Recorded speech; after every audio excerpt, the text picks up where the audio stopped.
Mom's here? Yeah, she gave us her blessing. She did. Yeah. Would you go find her?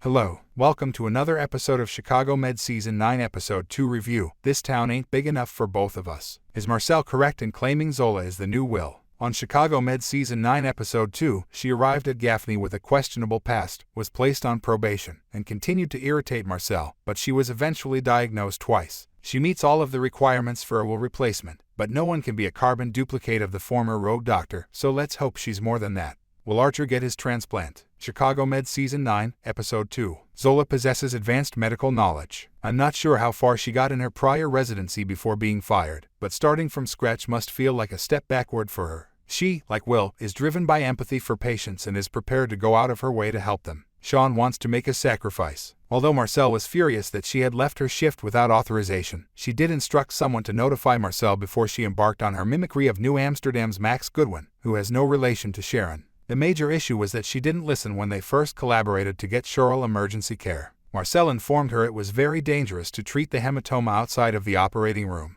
but she took a blade and began cutting nonetheless. The failure to follow directions when she is a resident who has no idea how much she doesn't know is more than just a problem. It might cost a patient their life one day. Fortunately, she made the correct decision this time, but the issue needs to be addressed. Wade Martin's outburst was likely to occur regardless of Zola's absence for an hour. Martin was equally concerned about his wife's condition and outraged that immigrants were supposedly pushing out other groups. He came across as bigoted and xenophobic, to the extent where I wondered whether he was attempting to intentionally injure the pedestrian when he crashed. Marcel admonished Zola for disappearing in front of this patient, which didn't improve matters. That is rarely a smart idea. At best, it will erode the patient's trust in their physicians. Surprisingly, Martin was willing to listen to Zola's prognosis and even seek solace from her after yelling about immigrants wrecking his family's lives and shoving her. Sharon deals with the transplant dilemma. You'd think he'd be even angrier that he was being detained by security following his outburst and would blame Zola for it.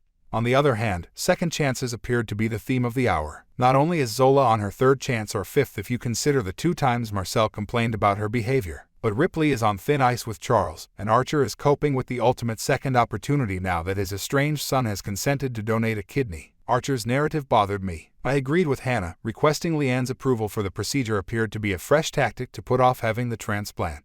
After all, he had tried to postpone the procedure to attend Zola's interview just a few hours prior. I'm hoping for a transplant. If Leanne's approval was required, I'd rather she reconsider after speaking with Sean. Instead, Maggie used her drama-filled separation with Ben to empathize with Leanne and persuade her to reconsider, demanding that the treatment be reversed. It felt awful to do this to Sean, who really wanted to give his father a kidney. And, as Hannah pointed out, Sean had completed consent forms and was an adult. I'd rather they'd gone forward with the treatment and let her file her frivolous lawsuit, asking Dean's kidney be taken and transplanted into his son. I doubt any court would have allowed it, and Leanne would have realized how foolish she sounded. Her claim that a recovering addict cannot make decisions was offensive, and I didn't blame Hannah for being outraged about it.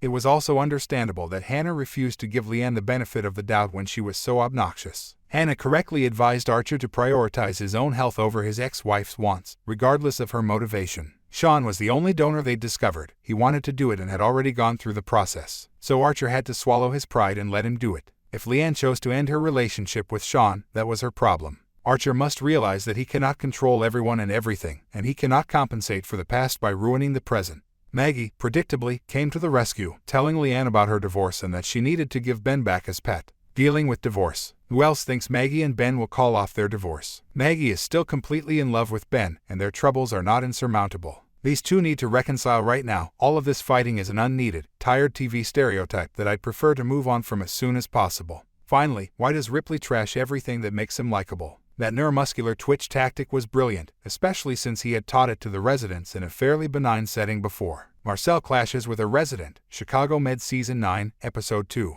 However, Ripley breached ethical norms by duping Neve into consenting to his sister's procedure, which is extremely inappropriate. Zola is Will 2.0, Ripley is Dean 2.0, and either can often suffice. Dean Archer's early episodes left a foul taste in my mouth since he constantly found a way to ignore patients' desires without getting into trouble. He was considerably worse than Will at breaching the rules. At least Will didn't intentionally put individuals in comas to eliminate their freedom to refuse treatment. Still angry about the past, Ripley performed essentially the same thing, making Allison appear to have consented to the therapy when she had not. You know, she's under a lot of pressure to honor her dying sister's wishes. Perhaps concentrate on that rather than on how correct you are. Hello, Charles. He ignored Charles' advice. He still believed he was correct and maneuvered the situation to get his way. Allison still has no hard feelings about her DNI order being disobeyed. If someone finds out, Gaffney might face a lawsuit. And now Ripley and Charles are at odds again, just when they had finally begun to respect each other civilly.